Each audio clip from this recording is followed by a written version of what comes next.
What's the deal here? This place is filthy. You're obviously using your illness as a way to slack off on housework. You know how much I like things clean. Normally, you should come home even from the hospital to clean and greet your husband. The man I call my husband is likely not human. He must be a devil or something. Otherwise, how could he say such absurd things to his wife who is in the hospital for cancer? But what this clueless man doesn't know is that he is about to hear. I'm sorry, but your wife just passed away. These words are merely the prologue to the hell that awaits him. A message from the doctor. My name is Bella, a 32-year-old office worker. I've been married to my husband Ronald for almost 2 years, introduced by a mutual friend. I wish I could say we have a smooth marital life, but that's far from true. Work is fulfilling, and I'm genuinely happy when my efforts are recognized. The job is going well, but these issues within the household? When I came home tired from work, Ronald, who gets home before me, is the one to greet me. As I change into loungewear, I ask, "Is a ready-made dinner okay?" Ronald sighs. Oh, you're cutting corners just because you work. Look at this. He shows me a picture of a lavish dinner spread. By the way, he's shown it to me countless times before. This all began when Ronald attended his high school reunion about a year ago. He changed little by little after coming back, influenced by something. He showed me a picture of trendy rooms saying, "I want to unify the furniture color and make the room look like this."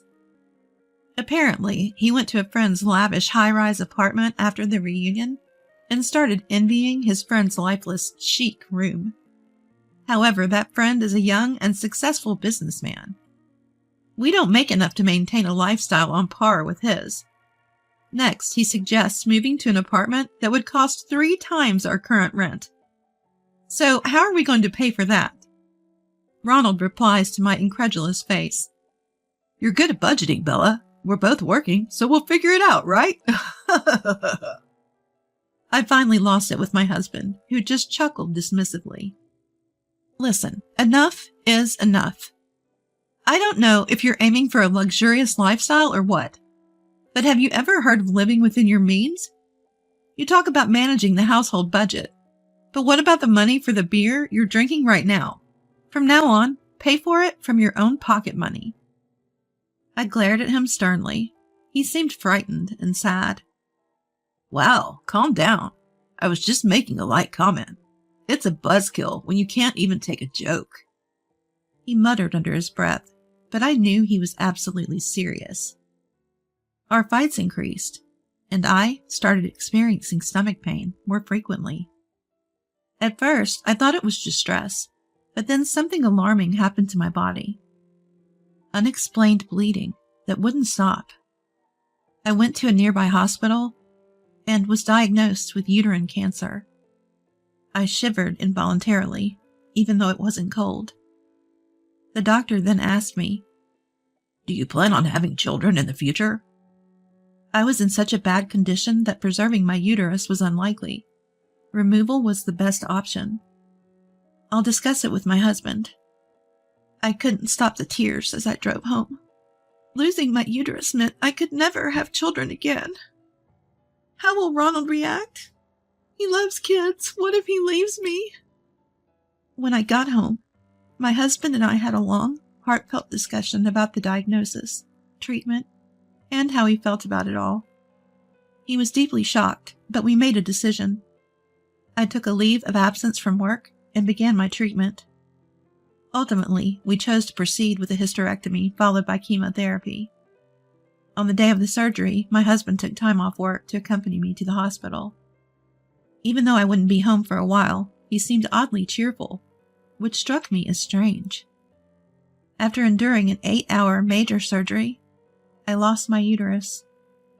The doctor explained that I was at the lowest stage of the disease. During my hospital stay, co-workers and friends came to visit. When a friend with a child came, my heart ached with guilt. Walt and Amelia, my father-in-law and mother-in-law, who lived nearby, also visited. Amelia followed her words of sympathy with, "We understand it's hard for you, Bella, but going forward, please manage the household and finances well." Walt immediately intervened. "Not now, Amelia. Bella, don't worry about it." I didn't understand their intentions at the time. As for my husband, Ronald, every time he came to visit, he was oddly upbeat. "You're going to be surprised when you get out, Bella. Just look forward to it." I had thought there might be a surprise waiting for me based on what my husband said. But honestly, I was just happy that he visited me in the hospital. After a while, I got a temporary discharge from the hospital. I was thrilled to return home after so long, but I realized I would have to be readmitted soon for chemotherapy. My husband picked me up and said, "Don't be shocked when you see the house, okay?" A feeling of unease washed over me. What? What is this? The moment I walked in, I was stunned. Our home had undergone a complete transformation. What used to be a light, airy space with white tones was now dark and chic, filled with black furniture. My favorite sofa, table, and even the rug were gone. In their place were pieces that catered entirely to my husband's taste. Even the appliances were new and black, as if coordinated to match everything else. When I froze in shock, my husband gleefully said, "Cool, right? I did this all by myself. Oh, we can exchange the wallpaper back when we leave, so that'll be an extra expense." I felt like collapsing. I suddenly remembered something and rushed to the bathroom. I rushed to our bedroom, only to find it completely altered too. "Where is my dresser?" Caught off guard, my husband stumbled for words. Sorry, I got carried away and, threw it away." I exploded in anger. "Threw it away? Are you kidding me? I've told you how important that dresser is to me, Ronald. Bring it back right now." Every shout intensified the pain from my surgeries. Ronald paused before blurting out, "Well, what's thrown away is thrown away. Deal with it. So annoying." Then he stormed out. Alone, in this unfamiliar space, I sank to the floor. I couldn't hold back the tears. That dresser was a cherished gift from my mom when I first moved out for my job. My parents divorced when I was in elementary school, and I'd lived with my mom ever since. She passed away in a car accident not long after I got married. That dresser was irreplaceable to me, and I had told Ronald many times. Whether he understood or simply forgot, the fact remained that I had lost something dear to me. Between my hospital stays, life became a living nightmare. I had been looking forward to coming home, but my husband continued to be in a bad mood. He barely spoke to me, and when he did, he'd say, "You're home all day. At least do some housework. Look at this dust. Are you really okay with this? It's embarrassing for a woman." "I can't. I'm in a recovery phase and need to rest," I responded. "How about you do some things for yourself for once? You only clean what's visible, Ronald. You could at least clean the drain or the toilet sometimes." From the next day, my husband started to be passive-aggressive. He would deliberately avoid washing my clothes, and when he bought food, he'd eat it in front of me, flaunting it. Tired of his childish behavior, I relied on friends for groceries. On the day of my readmission, my husband didn't accompany me. I went to the hospital alone. The chemotherapy was more grueling than I had imagined.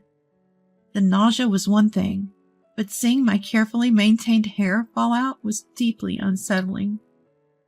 And my husband? Shortly after my admission, he left for an extended business trip. I thought he might call to check on me, but he never did.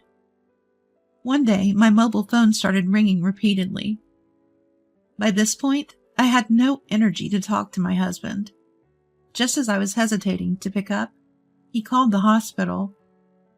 Switching the call to speaker, I heard him yell, What the hell is this? The house is a mess. You're obviously just using your illness as an excuse to avoid housework. I like a clean house. You should be welcoming me home by cleaning." Even the nurse who handed me the phone looked distressed. To my surprise, it wasn't me who responded to my husband's ridiculous words. "Unfortunately, your wife has just—" "What?" "She just finished her discharge briefing and is about to handle some paperwork. Could you please not disrupt her with your nonsense?"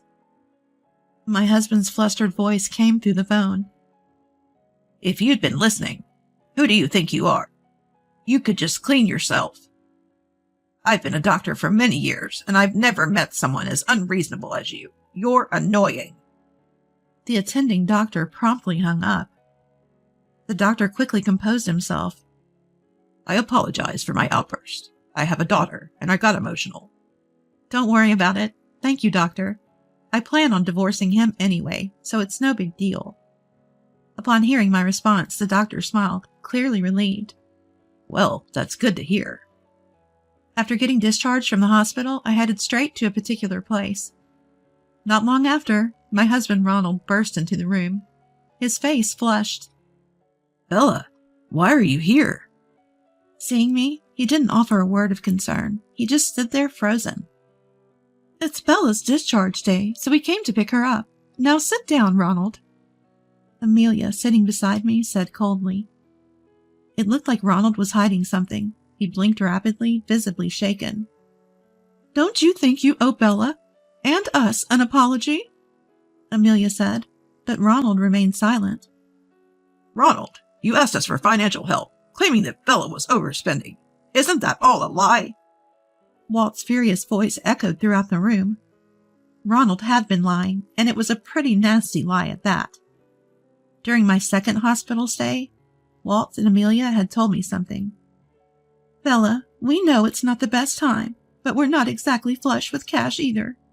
We hope this will be the last time we have to lend you money," Amelia said with a concerned expression. What are you talking about?" We looked at each other and realized for the first time that Ronald had been lying outrageously. It turned out Ronald had been getting financial help from Walt and Amelia, claiming that my overspending was straining our budget. Feeling emboldened, he'd approached them for money several times. "If it's hard for you to say, I can talk to Bella about it," Amelia had offered, but Ronald had flatly refused. Naturally, his story was pure fabrication. Even Walt and Amelia had grown suspicious of Ronald, who kept asking for money while I was hospitalized. Then he apparently pleaded for help again, claiming my hospital bills were astronomical. Upon hearing this, I instantly knew where the money was going. I said to Walt and Amelia, "Once you step into our home, you'll quickly see what Ronald spent the money on." I handed them the house key. As expected, Walt and Amelia came back to the hospital room with astonished looks on their face.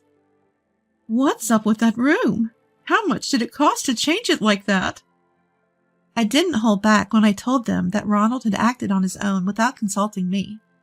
I explained about the terrible treatment I received during my temporary discharge from the hospital, and said I had no intention of continuing our married life, and was planning to divorce him. The most frustrating part was that he threw away the dresser my mom had bought for me. I'm not coming back. Amelia grabbed my hand. Her eyes filled with tears. "The dresser? He threw away the dresser from your mom? Ronald will pay for this." Amelia became very emotional. In fact, Amelia and I had an awkward start. But during a visit to her family home, I had admired a beautiful chest. "It's lovely," I commented. Amelia beamed. "Actually, this chest was passed down from my grandmother to Mom, and from Mom to me." When I told her about my cherished dresser, she responded, "That's so wonderful. Keep it close. I don't have a daughter, so if you want, this chest is yours." I was really happy when she told me that. I have no intention of continuing as a couple with Ronald. Think about it. If the roles were reversed, I'd want to slap you right now. Ronald, now yelling, responded, "Divorce is extreme. You should be grateful. I made that room stylish." "I have to live in a room that's not even to my taste," I shot back. "It's way too dark. Do you realize how depressing that is? Also, didn't you plan to use our joint savings for it, but couldn't because it's in my name? So you had to borrow from your parents?" It seemed that I was right. Ronald's face turned bright red, and he was speechless. We had a dual income arrangement. Living expenses went into an account in Ronald's name, while savings went into an account in my name. The primary purpose of those savings was for when we had a child. It seemed like when I got cancer, Ronald thought, "We can't have kids anyway. Might as well use that money for whatever I want." I was heartbroken by the situation. "Can't you see how much I've cherished Bella? How can you even talk about divorce? This is unfair." I looked at my sobbing husband with cold eyes. That's when Amelia, who was sitting next to me, chimed in. "Someone who really cares wouldn't say such awful things. It's no big deal if the house gets dusty when no one's there. Walt and I were right there when you made that ridiculous call to the hospital. We were so disappointed we could cry." Walt's face was flushed red, staring down at my husband. It was a relief to have reasonable people on my side.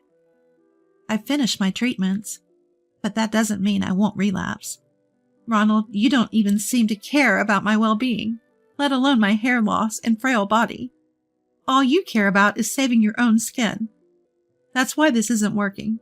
I've supported you, Ronald, but who's going to support me?" My husband lowered his gaze and said nothing more. After that, we finalized our divorce.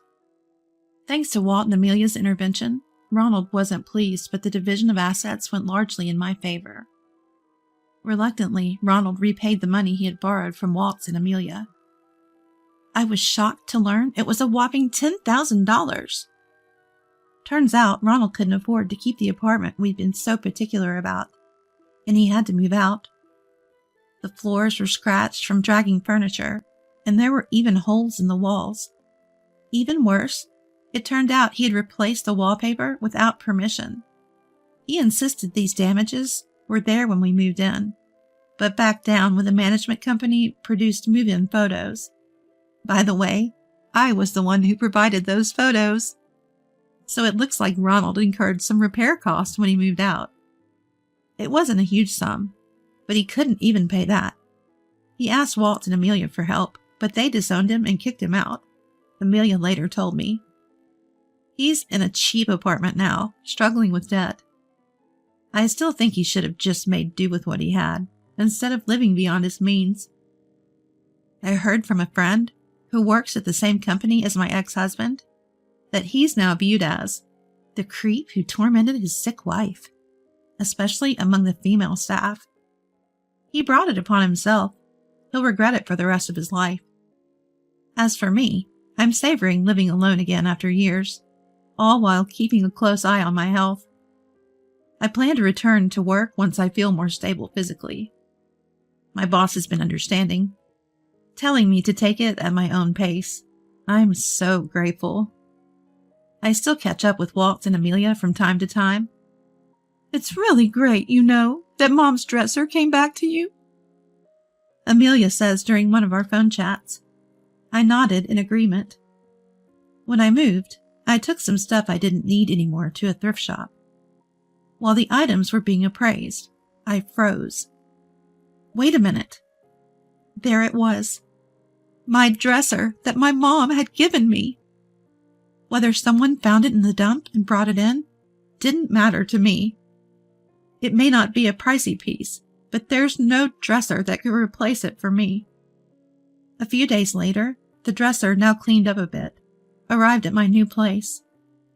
Etched in small letters on the back corner of the dresser were the words, "Bella, never give up," penned by my late mother. Life has its ups and downs, but remembering Mom's words has kept me pushing through. And that's not going to change. I'm all set to live my new life with strength and joy, without backing down.